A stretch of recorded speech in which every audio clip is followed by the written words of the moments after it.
All right, and we are back to the Player Unknowns Battlegrounds League. Right now, we're looking as the plane flying in for game number 2, this time starting 45 alive. A lot of players deciding to drop up here in the northeastern side of the map, going possibly towards Stalber, these ruins up on the mountain, having a couple of options, of course, depending on where they really want to go with their parachutes, and kind of scattering across through the northern land as the rest of them dropping down through the rest of the map. A lot of players looking like they're going in towards the middle portion, a couple going over towards the right, towards Lapovka, towards the crater, as well as towards Milta and Milta Power.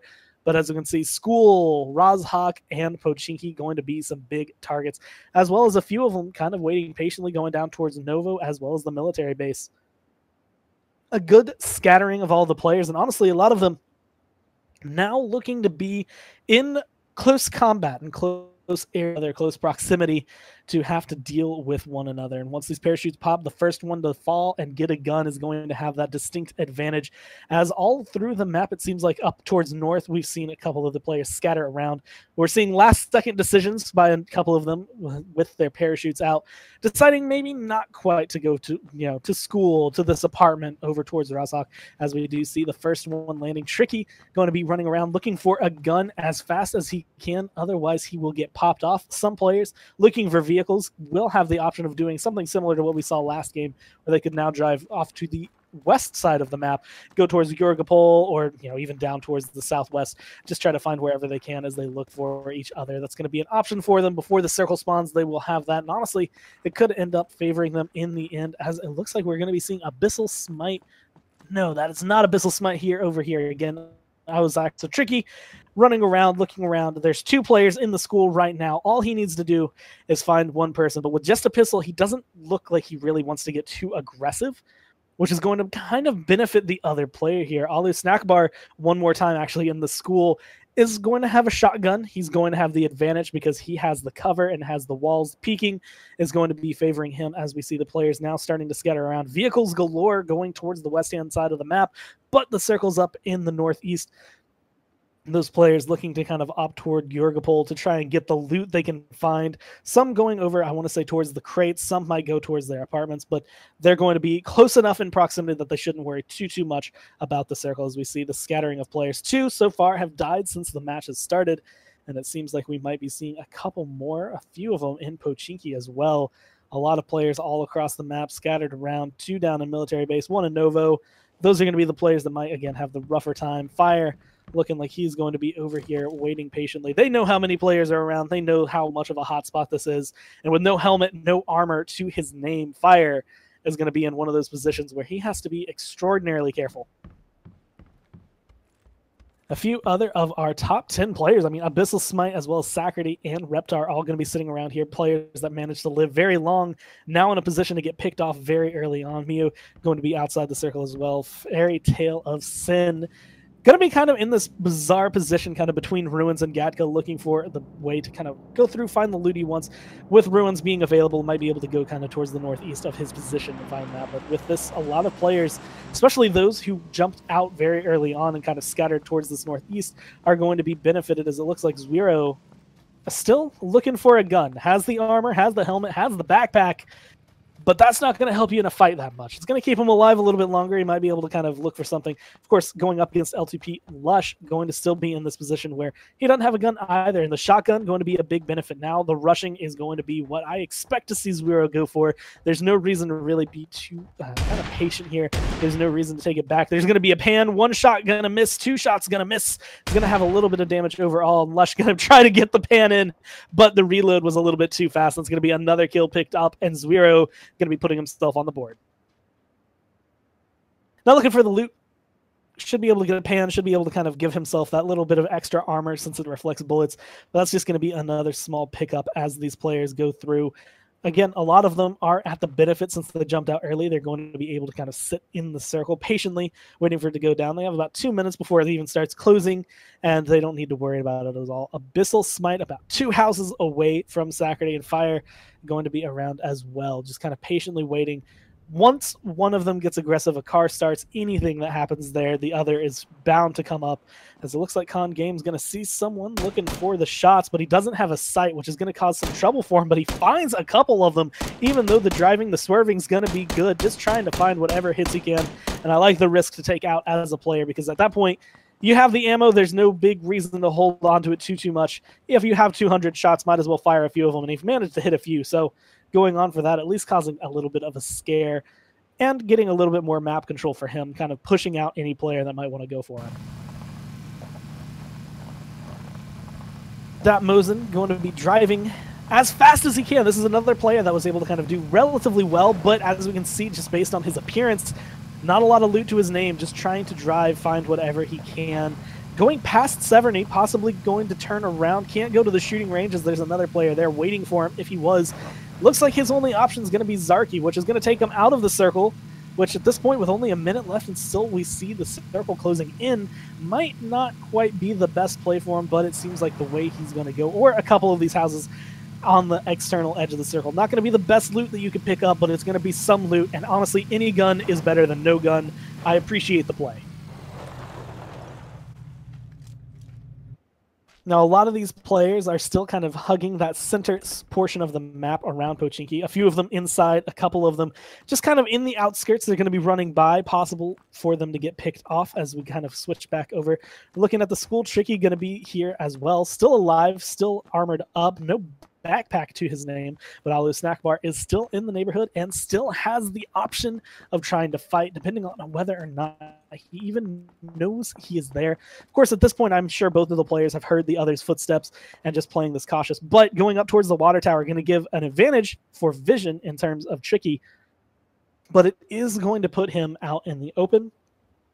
And it's going to allow maybe some snipes to come down as Ali Snackbar, one hit away, has a shotgun out of all things as he's trying to fight, I think, X-Team over there who was kind of shooting him away from the apartments. One shot is all it will take, but it looks like the heals are going to come through for both players. One med kit actually going to be used there as we see shots coming down. One kill, Abyssal Smite takes out Sacerdy, our player from last game. I believe number 3 was able to make it there, and ultimately now is going to be number 41 as he gets taken out right there. Rhino Main going to be running through a few players kind of in the small grouping of houses with the shotgun, going to be an advantage. But again, Micro Uzi fires fast, fires hard, and can deal some damage. So getting caught out and honestly getting spotted out, I believe we see Gazrilla here does know where he is and is kind of playing the slow game, the patient game, and taking the crawl. This is a strategy that a lot of people kind of disrespect, but when it comes down to it, people aren't looking for you if you're laying on the ground, and that's actually going to be a big benefit. But I just saw a Vector get picked up.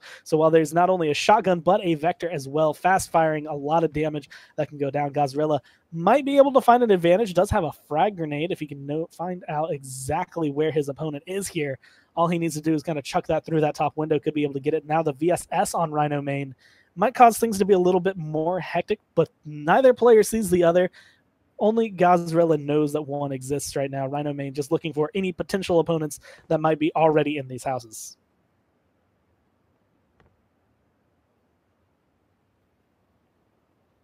Now, with the edge of the circle so close, they're not too worried about going in, but we do see a couple of players in a position where they might be able to get a couple kills, a couple pickoffs right there. We see the UAZ coming down. Smithy, who has just number 1 already from the first game, trying to get away as Mosen did find a gun and is looking for whatever kills he can. Opting to go to the houses instead of all the way going to Zarky did seem to be a little bit more beneficial for him, as he's going to be taking a couple more shots, trying to find whatever he can, but not able to find any hits so far, and that's just going to come out as the moot fight for them waiting for it. But it does seem to be bringing a couple of people over to their position as we see Mosen. He is alone in this house, but the car is going to be pulling up relatively soon right over the road and coming right into his lap. All he needs is a fast play. He might be able to find a kill here, but he's not going to take shots this time. He's going to play this one a little bit more patient. He's going to go ahead and just loot up and wait this one out.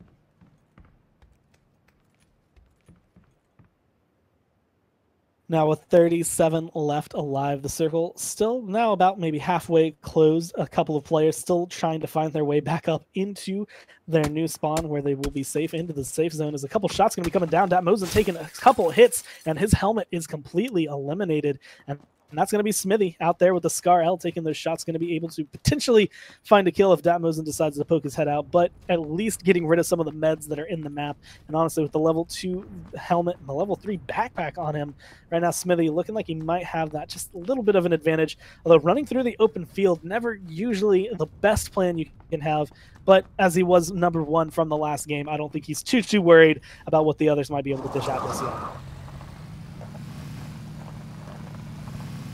Now, Tricky did make his way from the school over there into Rod's Hawk. Ollie Snackbar looking to follow, as well as X-Team coming from the apartments as well. They're all going to be soon enough collapsing on each other as the shots coming through. Ollie Snackbar is going to be spotted out up here on the top of the hill. Might be able to find a couple of the players. Again, a lot of high visibility from up here because you have the high ground, but unfortunately, there's not a lot of cover. Just that sniper tower and the natural geography not going to be enough. It's going to force him out. X-Team going to be able to heal up. Tricky in these houses just below so far seems to be relatively safe. No one knows exactly where he is, and the same thing goes for Edgar Allan Pug. But they're still looking for loot. They're still trying to get better gear as it stands right now. The last time we checked in with Tricky, not quite the best equipment on his back. I believe he didn't even have a backpack when it came through it, but still going to be alive, and that's going to be the big goal right now, is to stay alive as long as he possibly can.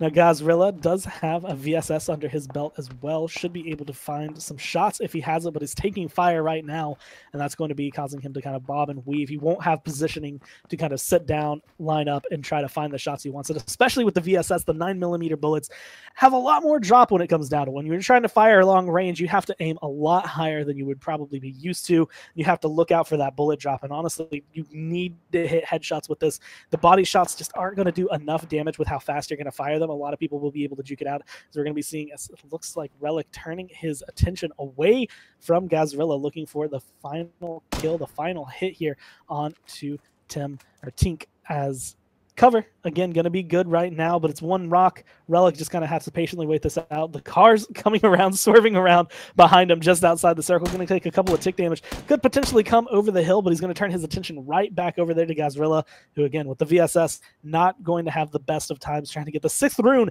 is just flinging all around in this vehicle. I'm kind of wondering if he's driven one before at this point, but he's going to get forced out, going to run and go ahead right on into the circle. Should be able to stay alive. He's going to take a little bit of poke from the circle, but at this point, it's going to be good. Tink made just the small mistake of deciding that he had the opportunity to run away, not going to be able to get to the housing where he would be safe there, and Relic going to be able to close through. 6th rune.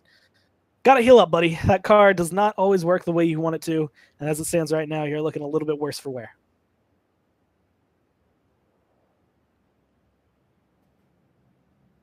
Now, looking at the names that are still left alive on the map, Abyssal Smite making it out of Pochinki alive, going to be big for him. We still have a couple of players, Mayo and Theoris, still trying to get into this first circle. Luckily for them, the first one, the tick damage, isn't enough to really kill you unless you are running and you're very far away. Both of them being in vehicles, they should be able to make it in, but it's going to put them at a disadvantage, especially where I'm seeing Theoris drive in, because there are quite a few players waiting for him. Relic, 6th rune, Ali Snackbar, all these players that we've been looking at so far previously are going to be in the neighborhood, and that car is going to bring a lot of attention to itself, depending on whether or not these players feel comfortable doing it. Right now, 6th rune running around with the shotgun out, no shoes on, looking for the kills he might be able to find.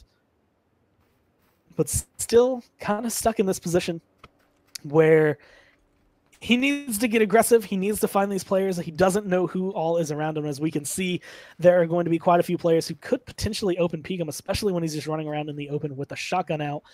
Could cause some issues, but Ali Snackbar doesn't seem too worried about that. Seems more worried about potential camping in these buildings. Going to go ahead, breach and clear, try to find whatever he can. He knows they're looted. A lot of level 2 helmets sitting in that one room, but ultimately it's just going to be another little break for him, as right across the street is going to be Gazrilla, waiting patiently. He should have been able to spot him as he crossed the road. Might be able to spot him if he keeps his vision over there when he exits the building or crosses over into the next one, as we saw Ali Snackbar kind of with the looting pattern he had. Should be crossing into Gazrilla's vision, but he's being smart and kind of keeping that open to wherever he might be able to find it. Ammo, Ali Snackbar, vision, that's going to be the big thing right now. He has the M16. Doesn't seem too worried, as we see Gazrilla, again, just kind of waiting very patiently on the edge of the circle as well, which is going to be the biggest thing. He can pick off anyone who is behind him coming into the circle. He has that advantage. And with these houses the way they are, he's pretty much well covered. He's going to be able to spot out Ali Snackbar right now. The first-person camera not going to benefit him. He's going to switch over to the micro Uzi. Ali Snack Bar has no idea he is there. He's going to get up, run over. That's going to make some noise, though, and cause some attention to himself. Ali Snack Bar looking for him. He's going to miss a lot of the shots, but he's going to find the ones that matter. He's going to be able to get that. 35 left, number 36, Ali Snack Bar. Now knocked out Gazrilla. Looking for anything that can really better himself. Honestly, trading out that micro Uzi for anything as an upgrade might be big, but it seems to be favoring the sniper SMG combo. Not a big deal when it comes down to it, as well as maybe potentially going for that G18C, the new pistol added in, full auto. Very good for close range, but as it stands, not coming out too often. A sniper batter coming through, although the M16 versus what sounds like a car on the other side. 6th Rune going to have to reload right now against Relic, but he has the 8X, he has the car. All he needs is one good shot, and he can find the kill here. Relic, though, with the poking mentality that he has had so far, hasn't been able to find the hit either on his M16. And doesn't have quite the same vision. The snipe can come through. A nice silence shot as well, but 6th Rune kind of in this bad positioning where he is stuck out in the open field. Not a lot of cover for him to go to, really just relying on the fact that Relic cannot peek him right now as it goes forward. As the headshot coming through, Zero going to be able to pick up a kill. Gazrilla going to be waiting just over the hill as well. Going to be low, but should be able to potentially find some kills depending on if he peeks the right direction here. Open fields are always going to be beneficial for him, but again, the VSS, not the best sniper. 6th Rune should have the advantage to both of these fights right now over Relic, and then eventually if he turns over to Gazrilla, unless the vision goes their way first. Right now, Relic, again, needs to find whatever bullets he can, whatever shots he can, and while 6th Rune is in the open. So far, though, none of them have been on point.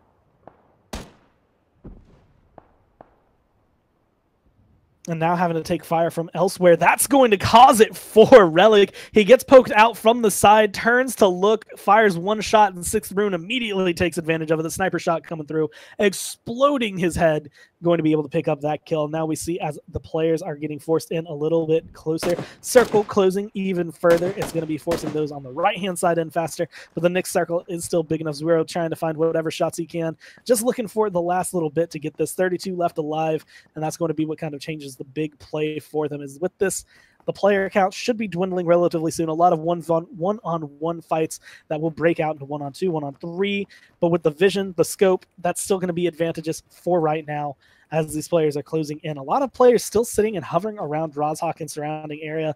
That's going to cause a lot of trouble.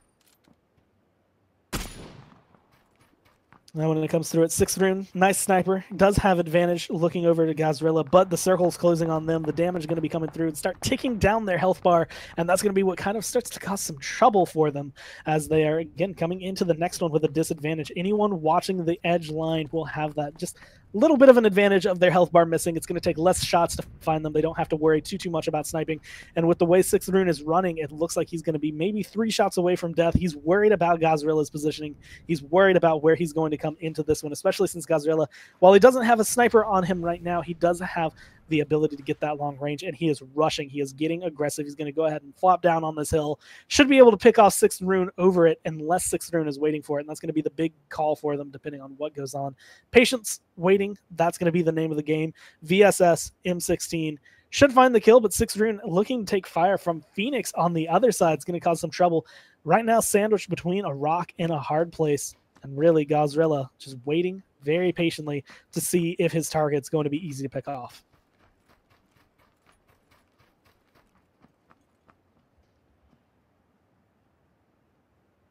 Taking a fight in the Watertown, going to be one of the harder things to do right now. Waiting just over the hill is Phoenix for 6th Rune. All he needs to do is peek on over, and they should be able to find the kill. 30 left alive. This could make it down to 29, depending on the pathing for 6th Rune, and he's actually going to be able to get it. Goes with that full auto, able to get the M416 kill right there over the hill, switching away from his sniper, and has that advantage. Will be able to kind of reap the benefits, loot whatever he wants. Unfortunately, he does still have Gazrilla to focus on and worry about right now, and that's going to be the big thing over there in the bottom left of the circle as these two kind of fight each other. They know where each other are for the most part, general directions, and they are just waiting patiently but surely to find it. Whereas Theoris going to be over here in a firefight of his own, just waiting patiently to try and find the shots he can.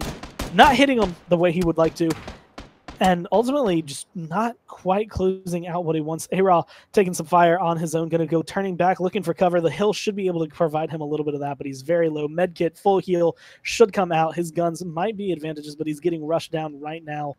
Potential for it to go through, but it seems like the length away from the two players is going to be beneficial.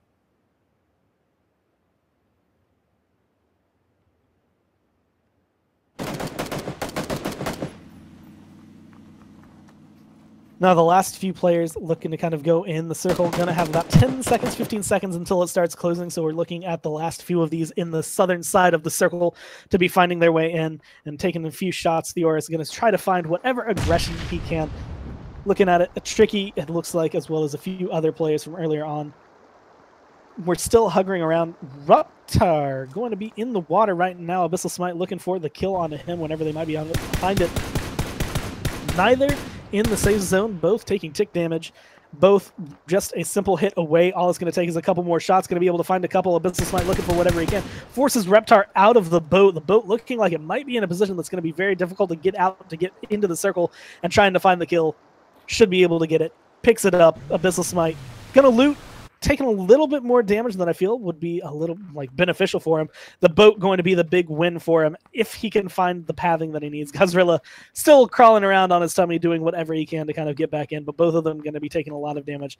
And at this point, it's looking like 6th Rune as well as the other players who are just now getting into the circle are going to be at a little bit more of a benefit, but they're not in the safe zone yet. They still have a little bit way to go. Looking at it, Smithy up towards the top right, going to be firing some shots. Salt of Pepper going to be up there as well. Katie's as well. All players we've seen kind of in this last game that made it around this far, top 25, able to find whatever they can. With 24 left alive, they're going to be kind of focusing on finding whatever they can. With 2 players looking like they might fall or at least take a ton of damage coming out of the circle, this is going to be kind of a top 20 matchup. The next 4 kills going to decide who we see live and who we see go. As we see, it looks like Iman Pro going to get spotted out here, going to be hiding around a tree in Texas, just waiting very patiently. But the shot's actually not going to be coming from him at all, going to be coming from the side, going to be able to find the kill. Iman Pro, unfortunately, is going to be number 24 here as we see this close out. Now we see the Fairy Tale Sin waiting patiently in his building. Texas knows he's around, knows there's someone else watching, but does not quite know their position. Now, Fairy Tale of Sin looking to try and get aggressive here. Going to be jumping out of the building, looking to possibly sweep through pretty much everywhere he might be able to find it. This is going to be a riskier play overall than we'll see from what Texas is doing, which seems to have retreated into a house. But it does give Fairy Tale of Sin kind of a small advantage. Actually running the crossbow as the secondary weapon, has the level 2 helmet and vest, looking to potentially find anything. The crossbow going to be effectively the silent weapon. You won't be able to hear it unless you're very close. And honestly, if you can get close enough to Texas, it's not going to matter. It's going to be a one-shot hit. He's going to be able to spot him out over the wall. And Texas is none the wiser, looking the wrong way. Fairy Tale of Sin. All he has to do is find the right position to be able to do this, but he can't move. The footsteps will be too much. That's going to be it. The jump over, that's going to actually spot him out right now. The players know where the other is. Trying to get the jump kills, trying to find the bullets over the wall. It's going to be difficult. The hit's going to be going through right now in favor of Texas, looking for it. Although Fairy Tale of Sin going to be able to find some return shots. One more hit is all it's going to take. All he needs to do is find that. But the Texas is still in this right now, as we're going to see Fairy Tale of Sin jump over, looking for any positional advantage. Actually going to fall back, turns, sprays a little bit. 35 shots in his clip. All he needs to do is find that one hit. But he's going to retreat. He's too low health to feel comfortable, looking to heal. Both players should be able to find that here, but they know where they are. And honestly, the advantage kind of going, I want to say, in favor of Texas, the closer range this gets with the ump. Fairy Tale of Sin going to have to focus very specifically on where he is going to be firing, especially with the full auto on the M4. It's going to be a little bit bouncier. He's going to have to control that recoil as best he can. And now it's just a matter of time. He's going to be ticking up towards full health, but he only has a little bit of way to go, as the rest of the players are soon to be joining them around this area as the next circle has spawned, and they're going to be closing in soon.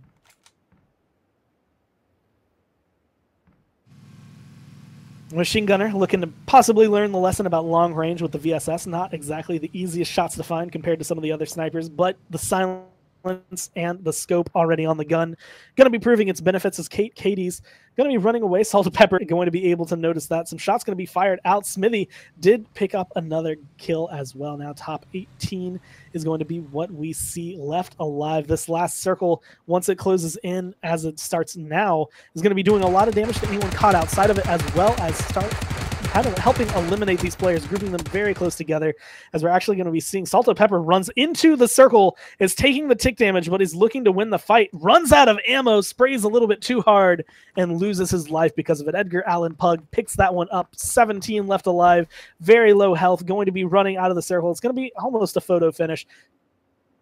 Anyone looking on might be able to find the one kill. KD's is right up there. Katie Cakes. One hit is all it would take, but not quite knowing the position, not knowing exactly where to look, is going to just go ahead and take the kind of retreat, going to sit behind this tree, has a UAZ if the circle is unfavorable, although right there is very close. Of course, across open field is where things are going to get hazy. Now we're going to be switching over as we see a couple of these other players that still need to run through. Real Napalm, a little bit far from home, buddy. You're going to have to take a little bit of a trip, and right now with the way the damage is ticking, looks like we're going to be dropping down to 12 soon. Possibly lower, depending on the fights that we're going to be coming through, as Mayo running across an open field. Again, not exactly the best thing for your health. Texas finally gets the kill on the Fairy Tale of Sin, but he's low health for it. No question as to how many mods he has or health packs he has as it comes through. The snipes coming through. Mayo, one more hit's all it's going to take to be able to find the kill here on to X Team, but not quite able to find that last shot with an ump sitting behind a tree. Not the best looting zone, and that's going to be the kill right there. Scar L for X. That's going to spell it.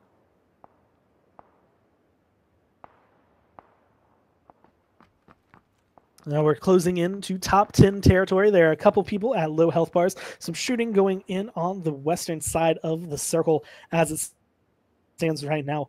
As looks like we're going to be seeing A-Raw going to get into a fight with Raptor to Raptor.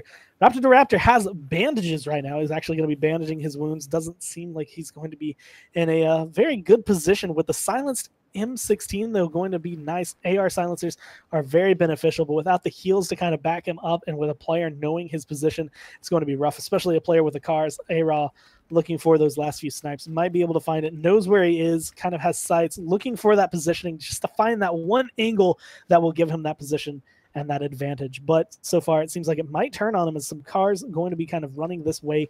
All he needs is the one hit with this sniper, with this car, and he should be able to find it. But the circle, that plays the second part of the game right there. We're seeing now 10 left alive. The shot's going to be raining down onto him. All he needs to find is one Raptor to Raptor, looking for whatever he can. He also is not in the circle, but he's going to be able to find that. Just getting a couple hits and then using the circle tick damage to kind of finish off the rest. It's going to be leaving 8 left alive. Raptor to Raptor going to be running away, but A-Raw not getting credit for that is going to be a big, kind of crucial, just hair-ending points towards the end. Each kill gives 1 extra point based on that, plus your positioning is going to be very beneficial, as we're seeing a couple of other players, again, outside the circle, taking a little bit more poke than they need to, not realizing how much that damage is going to be, and now that's going to leave us with 5 left as Smithy, once again, in the top 5, going to be ready. Raptor to Raptor looks like he has made it in.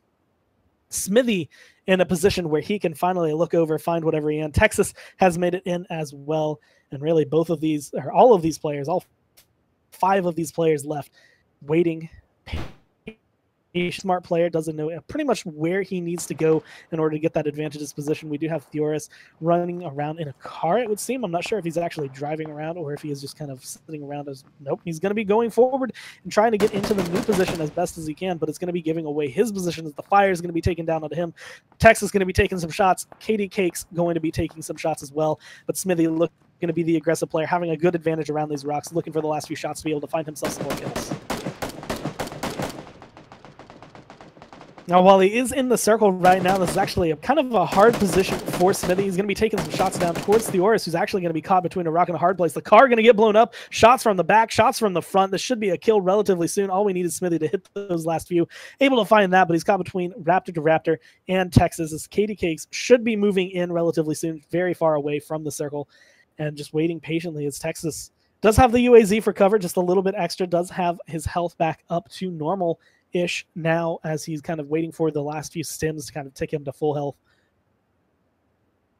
Every player right now has the ammo, has the meds they need, and honestly, with the positioning of the circle, Three of them sitting up there right now, about to be four of them all comfortably in there as Katie Cakes makes her way in there. But the snipe's going to be coming down. Smithy taking the fire from Texas, who has the silenced weapons, trying to find the kills that he can. Ultimately, though, going to get returned on him right back again. There are two players that he is looking at and two players he needs to worry about now. The meds going to be starting to dwindle as the circle damage going to deal some ticks, but headshot kill. Smithy, you made it to number 1, but you're number 4 this game as we go into the final 3. Now Raptor to Raptor, looking to grab some frag grenades off the Smithy. I like the place. Frags can always change the pace of this, especially if he was able to blow up that UAZ before Texas moves away from it too far. But as it stands right now, Katie Cakes coming up in the back. Raptor to Raptor and Texas know where each other are, and they are more focused on each other than they are her. That's going to start spelling the difference. But Texas doing the smart thing, not giving away his position too much by crawling on his stomach over the hill. Raptor to Raptor really has to get aggressive to be able to catch him out, but has the advantage of being in the circle already. But coming up behind him slowly but surely is going to be Texas, who right now doesn't seem too worried. Raptor to Raptor still looking over towards where Katie Cakes and where Texas used to be, his previous positioning. And honestly, this is one of those strategies, again, people underestimate it, but the vision, the low visibility, the fact that you're low to the ground, people aren't going to notice. He's going to be able to get up, take the shots, find himself a kill, and now he's in the 1-on-1, 1v1, find the kill. One more shot is really all it will take between him and Katie Cakes. Going to get spotted out. 4x, M16 silence, taking the shots, finds one of the few that he spewed out. Extended clip going to be in another advantage right now. Has 10 extra shots than Katie Cakes, who's having to move forward, taking more shots. Tree to tree is going to be the goal right now. 2 seconds left until that circle starts moving, though, and that's going to put Katie Cakes in a bad position. Even if Texas doesn't get the kill, it will cause that damage, and it will give him first place. Katie Cakes going to be looking to throw a smoke out, but the circle's starting to close on you. You need to move as fast as you possibly can.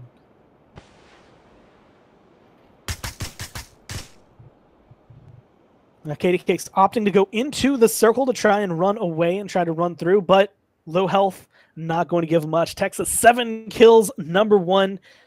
Positional advantage, circle advantage, everything leaning that way. Smithy, Raptor to Raptor, both playing very smart, but ultimately just kind of out-positioned towards the end of that game. Everything going a lot smoother for some of these players. Smithy's once again able to make it into the top 5, which is going to award him quite a few set of points since he got first last game. Texas making it into the top 10 this time for the first time, and with a hefty chunk of kills to his name as well, as some of the other players were not quite able to make it that far. And that's going to be game number 2 as we go forward with it. So far, we've done 2, and we have 1 more for you as we're going to take a short break to get that match set up, and we will come back with it in a second.